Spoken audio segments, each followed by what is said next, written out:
Ya, shalom. Pasangan-pasangan yang dikasihi Tuhan, suami dan istri yang sedang mengadakan honeymoon yang kedua.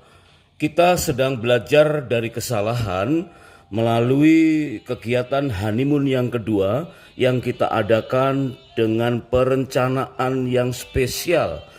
Kita baru saja meninggalkan bab yang pertama dan kita sudah masuk bab 2 di episode yang ke-13. Dan episode ini kita kembali mengulang dari perikop yang pertama dari kitab Kejadian, di mana kitab Kejadian adalah kitab pertama dari 5 kitab Musa yang di dalamnya terkandung banyak sekali nasihat-nasihat tentang pernikahan. Bahkan kita bisa belajar dari kitab Kejadian ini tentang honeymoon yang kedua. Wow, luar biasa saudara, bahwa ternyata di dalam Alkitab, bahkan di kitab Kejadian diajarkan tentang honeymoon yang kedua. Dari mana asal muasal atau pokok pengajaran tentang honeymoon ini? Kita sudah pelajari dari kitab Ulangan pasal yang ke-24 ayat yang kelima. Di dalam Ulangan 24 ayat yang kelima, firman Tuhan berkata, apabila seorang laki-laki atau seseorang dalam Alkitab terjemahan baru yang pertama, yaitu seorang laki-laki baru saja mengambil istri, janganlah ia maju berperang bersama tentara atau dibebankan suatu pekerjaan. Selama 1 tahun ia harus bebas atau harus dibebaskan untuk demi rumah tangganya dan menyenangkan atau menyukakan hati perempuan yang telah diperistrinya. Berarti ini adalah satu ulangan, ya, kitab yang mengulang perintah-perintah sebelumnya, meskipun perintah sebelumnya tentang honeymoon itu tidak letterleh tercatat di dalam Alkitab. Tetapi kita bisa belajar dari kitab Kejadian ini, yaitu bahwa ternyata kitab Kejadian mengajarkan tentang honeymoon, bahkan honeymoon yang kedua. Kita belajar pada perikop yang pertama dari kitab Kejadian, yaitu dengan judul penyediaan, ya, penyediaan Tuhan dalam pernikahan, bahwa segala sesuatu yang Tuhan ciptakan ternyata tujuannya adalah menyediakan segenap kelengkapan yang mehodetobe, yang sungguh amat baik bagi pernikahan. Sehingga kita belajar dalam perikop yang pertama di episode yang ke-13 ini, yaitu penyediaan khusus untuk keluarga. Suami istri yang dikasihi Tuhan, bagaimana ada kisah tragis yang dialami oleh Adam dan Hawa. Ketika Adam dan Hawa sudah diberkati dalam pernikahan di dalam Kejadian pasal yang pertama, tapi kemudian Adam dan Hawa jatuh dalam dosa. Nah, ini kabar baiknya saudara, ketika Tuhan melihat ada pertobatan di antara mereka, yang meskipun kita tidak melihat atau membaca secara hurufiah, tetapi kita bisa lihat saudara manifestasi dari pertobatan Adam dan Hawa itu, yaitu di mana Tuhan mengembalikan pernikahan itu di dalam Kejadian pasal yang ketiga ayat yang ke-21. Firman Tuhan mengatakan, Kejadian 3 ayat 21, Tuhan Allah membuat jubah kulit. Di dalam terjemahan Alkitab terjemahan baru yang pertama disebut pakaian dari kulit binatang. Jadi udah jelas ini ya, bahwa Tuhan membuat jubah kulit atau pakaian dari kulit binatang untuk Adam dan untuk istrinya, lalu mengenakannya kepada mereka. Wow, ini satu ketetapan atau berita yang sangat indah. Dikatakan Tuhan sendiri yang membuat jubah kulit.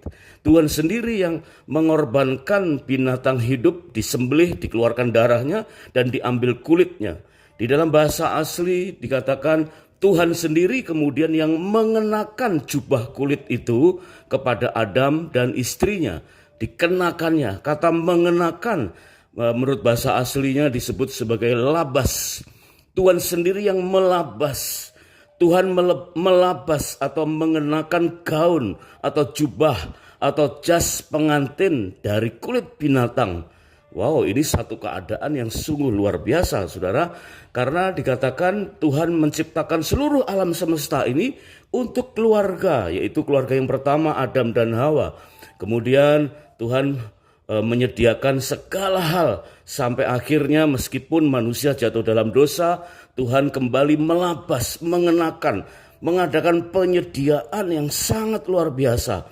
Bahkan di situ disebutkan bukan sekedar baju, bukan sekedar pakaian ya dari kulit binatang, bukan hanya seperti itu, tapi dikatakan jubah atau gaun dan jas pengantin dari kulit binatang.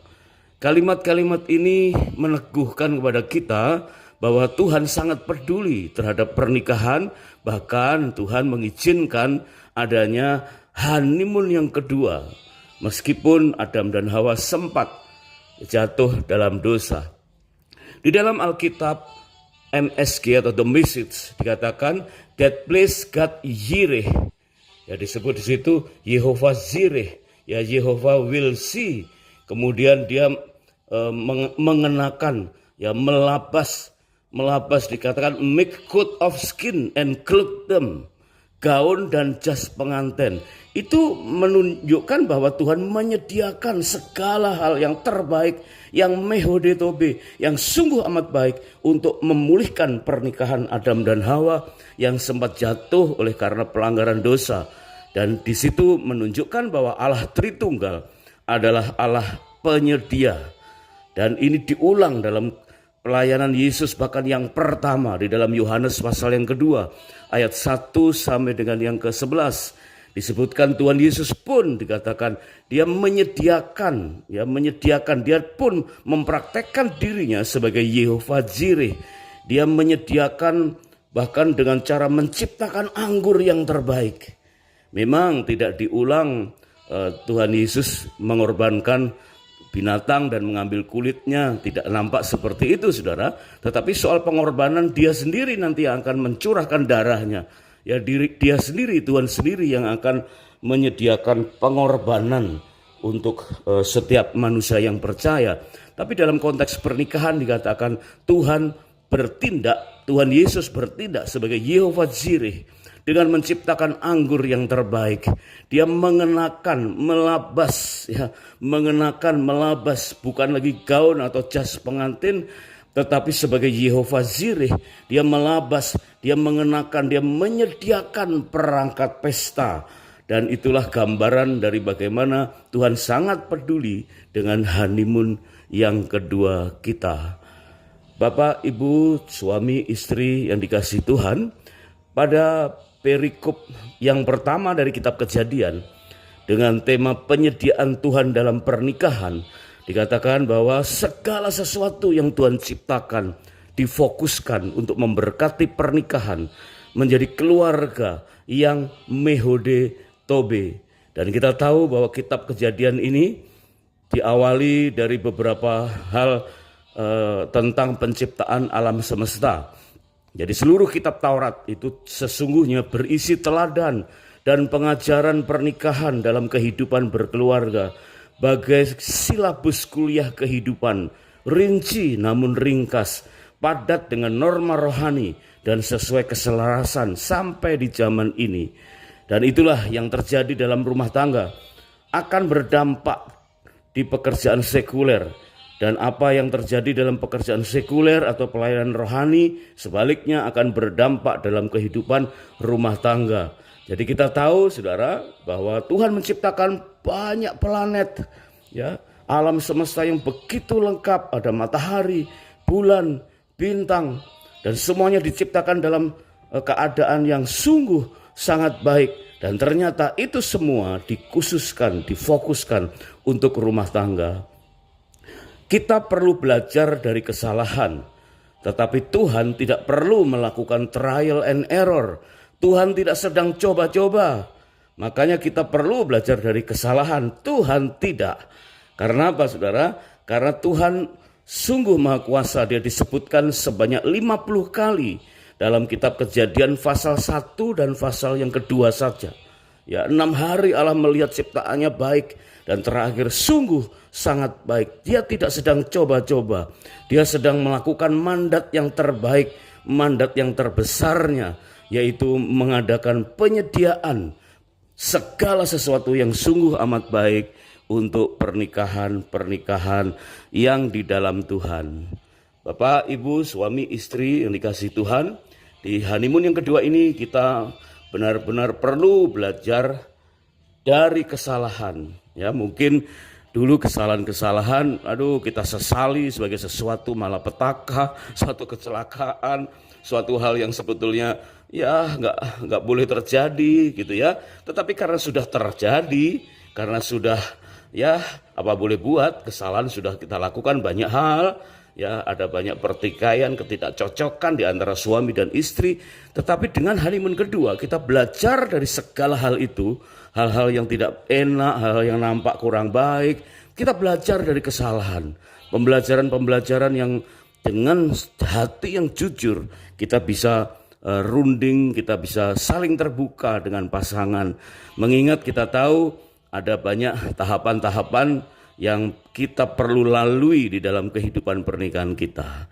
Ya, menutup perikop yang pertama dari kitab Kejadian ini, baiklah kita mengingat kembali bahwa Tuhan khusus menciptakan segala sesuatu yang ditujukan untuk pernikahan, agar pernikahan dan rumah tangga kita ada dalam keadaan sungguh sangat baik. Seperti di dalam Kejadian pasal yang pertama, ayat yang ke-31, Tuhan melihat semua yang dijadikannya itu mehode tobe, sungguh amat baik atau sungguh sangat baik. Mari kita mengadakan honeymoon yang kedua untuk belajar dari kesalahan sehingga rumah tangga kita kembali mencapai keadaan yang sungguh amat baik.